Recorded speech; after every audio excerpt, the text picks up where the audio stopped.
अब इस जगह पर आप एक भाव देखिएगा, इस जगह पर आप एक भाव देखिएगा। गुरुदेव ने नामकरण किया है, गुरुदेव ने जो चारों पुत्रों का नामकरण किया है, तो सबसे पहले बड़े का नाम रखा है। आज गुरुदेव ने नामकरण किया है, तो जो सबसे महाराज दशरथ का सबसे बड़ा बेटा था, उसका नाम गुरुदेव ने आज राम रखा है।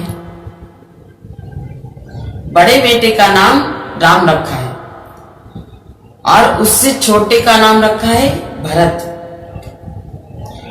जो दूसरे नंबर में है उनका नाम रखा है भरत, और भरत से जो छोटे थे लक्ष्मण, तो लक्ष्मण को लास्ट में क्यों पहुंचा दिया है गुरुदेव वशिष्ठ ने?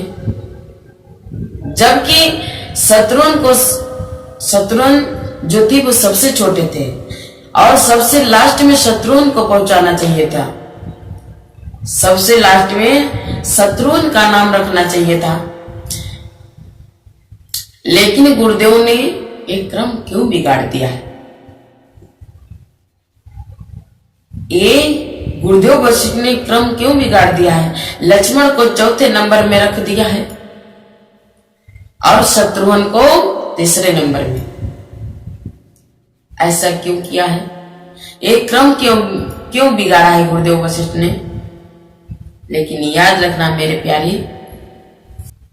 लक्ष्मण को लास्ट में क्यों पहुंचा दिया है गुरुदेव वशिष्ठ ने? ध्यान देना, जब हम आप मकान बनवाते हैं, जब हम आप मकान बनवाते हैं, तो सर्वप्रथम पंडित जी से देवी देवताओं का पूजन कराते हैं। सर्वप्रथम देवी देवताओं का पूजन कराते हैं और बाद में नींव पूजन होता है। बाद में नींव पूजन होता है और सबसे लास्ट में जो 7-5 चीजें ईंटें रखी जाती हैं, जो 7-5 ईंटें रखी जाती हैं, सबसे बाद में उनका पूजन होता है। इसलिए मेरे प्यारे, जो क्योंकि 7-5 ईंटों को सबसे लास्ट में क्यों पूजन होता है? क्योंकि वो पूरे भवन का आधार है। इसीलिए मेरे प्यारे, जो किसी का आधार होता है, जो आधार होता है, उसका नंबर सबसे लास्ट में आता है। इसीलिए गुरुदेव वशिष्ठ ने शत्रुघ्न का नाम तीसरे नंबर में रखा है और सबसे लास्ट में लक्ष्मण जी का नाम रखा है। लेकिन याद रखना मेरे प्यारे, जो गुरुदेव वशिष्ठ ने शत्रुघ्न का नाम रखा है, तो ये शत्रुघ्न का नाम शत्रुघ्न को अच्छा नहीं लगा। शत्रुघ्न का नाम शत्रुघ्न को नहीं अच्छा लगा, क्योंकि आप जहां तक रामायण की बात है, जहां तक रामायण की बात है, शत्रुघ्न ने किसी से भी लड़ाई नहीं की, किसी से झगड़ा नहीं किया, किसी से निवेदन नहीं मिला, उनका केवल प्रणाम के अलावा कुछ नहीं मिला। लेकिन जिस इंसान का ना कभी निवेदन मिला, किसी से झगड़ा भी नहीं हुआ और उसका प्रणाम के अलावा कुछ नहीं मिला, उसका नाम शत्रुघ्न। इसलिए शत्रुघ्न का नाम शत्रुघ्न को अच्छा नहीं लगा। अगर ये राम जी का नाम होता तब भी अच्छा था, या लक्ष्मण जी का नाम होता तब भी सही था। लेकिन इस शत्रुघ्न का नाम शत्रुघ्न जी को नहीं अच्छा लग रहा, क्योंकि राम जी ने भी लड़ाई लड़ी है। राम जी ने बाहरी शत्रु को मारा है। बाहरी शत्रु कौन?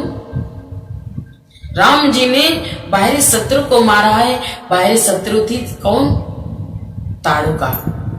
ये ताड़ुका क्रोध का प्रतीक बताई गई थी। इसलिए ये राम जी का नाम होता तब भी ठीक था, या ये लक्ष्मण जी का नाम होता तब भी ठीक था, क्योंकि लक्ष्मण जी ने भी लड़ाई लड़ी है। लक्ष्मण ने भी लड़ाई लड़ी है, बाहरी शत्रु को मारा है। बाहरी शत्रु कौन है? मेघनाथ। ये मेघनाथ काम का प्रतीक बताया गया है। ये मेघनाथ काम का प्रतीक है। इस शत्रुघ्न का नाम शत्रुघ्न को बढ़िया नहीं लगा, इसीलिए अगर ये लक्ष्मण जी का नाम होता तब भी सही था।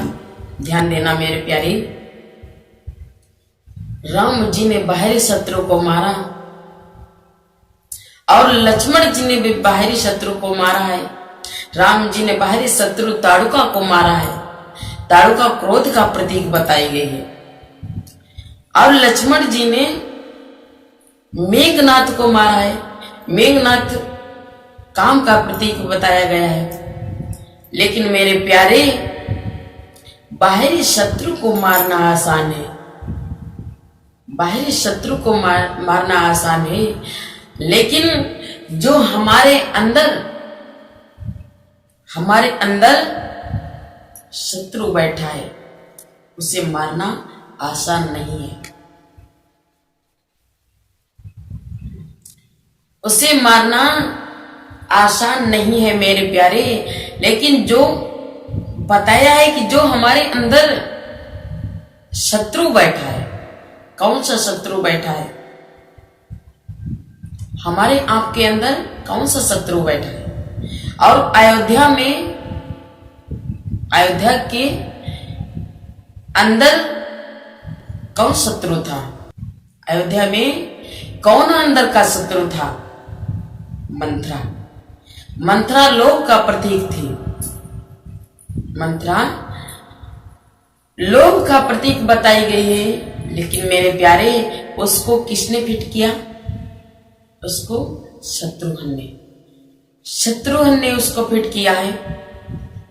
क्योंकि काम आता है, 5 मिनट रुकता है, चला जाता है। क्रोध आता है, खींच के मार दिया जाए, क्रोध शांत हो जाता है। लेकिन मेरे प्यारे, जो हमारे आपके अंदर शत्रु बैठा है, हमारे आपके अंदर शत्रु बैठा है,